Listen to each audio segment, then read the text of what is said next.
Part 58 of ASP.NET MVC tutorial. In this video, we'll discuss Razor View syntax. This is continuation to part 57, so please watch part 57 before proceeding.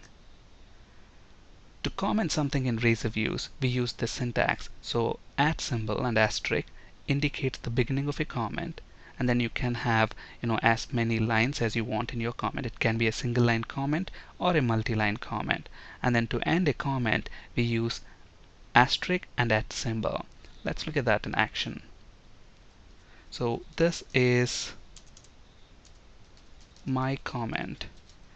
Now at the moment it is treated as literal text, so if we refresh this view, it's simply going to print that text there. But our intention here is to actually treat that as a comment.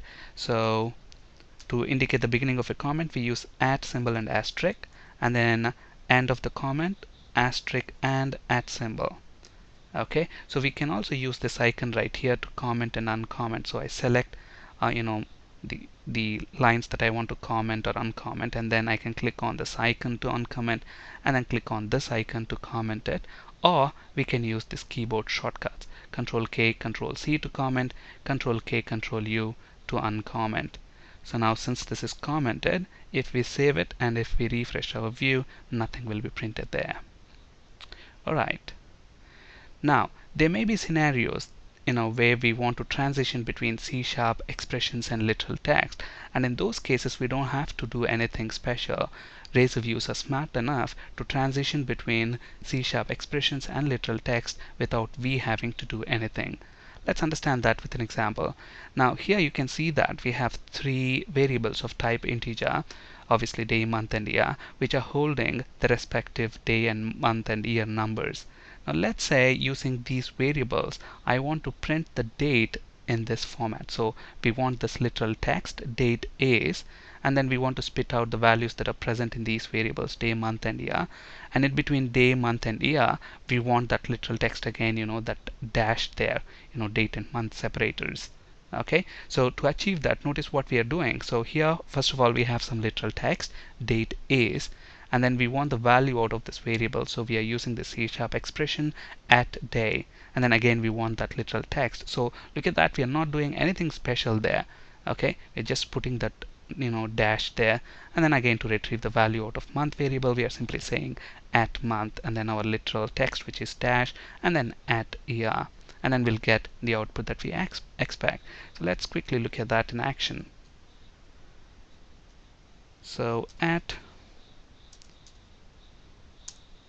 and then we want our variable int day, let's say 31, and let's say int month, which is going to be 12, and int year, let's say 2012. And we want to print date is, so that's literal text, and we want to print day first, so we're going to use @day, and then we want dash, and then @month, and then another dash, and then @year. So save everything and let's refresh our view. We should get the date in the format that we expect. So date is day, month and year. And then this explicit code nugget is extremely useful, especially when we want to do something dynamically. Now let's understand this example. So I have these 5 images. Notice the name of the images, 1.png, 2.png, 3.png, 4 and 5. Okay, so we have 5 images. Okay, and then we want to display them in a Razor view, and then we want the output to be like this. So we want to display all the 5 images. So I have them already in this directory, in the root directory of our MVC web application project. So within the images folder, all the 5 images are there. Okay, so now we have to build the image tag dynamically. Okay, so what we are doing here, notice that we are using a for loop from 1 to 5, because the names of the images are 1.png, 2.png, 3.png until 5.png. Okay, so we are using a for loop to loop through until 5, and then look at that, we are using an image tag. Okay, and then obviously we need to specify the source attribute for the image tag. So we need to tell it where the image is coming from. So the source is going to be within the images folder. So we are using the tilde symbol there. Tilde indicates the root directory. The root directory is MVC demo. So within the root directory, we have images folder. So that's the literal text, tilde / image. So that's the path. Okay, literally the text that we are typing there. And then within images, so we have another / there. And then we have this I variable, which is going to carry the numbers 1 to 5. Okay, so first time it loops through, it has to be 1.png. So 1. Okay, so to retrieve the value out of that variable, we are using that explicit code nugget here. So at, open the bracket, and then variable I, and then close the bracket. So this is going to take the value out of that variable, and then to that it is going to concatenate .png, because the image extension is .png. Okay, so this code nugget, explicit code nugget here, is extremely useful to dynamically determine the source attribute of our image tag. So this, code here is going to generate this HTML for us. So since we are looping through 5 times, there will be 5 image tags generated. And look at the source attribute, MVC demo / images, / 1.png, 2, 3, 4, and 5. Okay, so let's actually look at that in action. So we already have the images that we need. So we're going to make use of the for loop. So for int I is equal to 1, I less than or equal to 5, I plus plus. And we want image tag there. So image, we need to specify the source attribute. So source is going to be tilde, which indicates the root directory, / that's present in our images folder, and /. So we need the name of the image, and the name of the image is going to be determined by this variable. So if I simply say at I and .png, okay, so what it is going to do here is it's going to look for a property called png on that I. But do we have that variable? No, we don't. We actually want to concatenate. Our intention here is to concatenate this one with whatever value that is present in I. If it is 1 in the variable I, then we want that to be 1.png. But then what it is doing here is it is trying to look for a property called png on that variable I. Okay, so that's not what we want. We want to concatenate the value with that .png. So that's it. So let's save it and let's refresh this view, and we should see all the 5 images there. And when we right click and view page source, notice that the image tags are generated as expected. And we know that this at symbol is used as code delimiter in Razor views. It has got special meaning.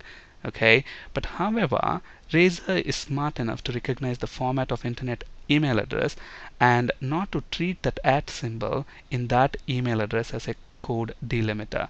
For example, let's say my requirement is I want to print a message like this. This is my email address, and then my email address, I want that to be displayed in bold.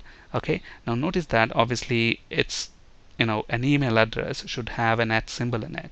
Okay, but then when we use that statement inside a Razor view, we know that @ symbol has got special meaning. It's used, as a code delimiter to switch between HTML and C#.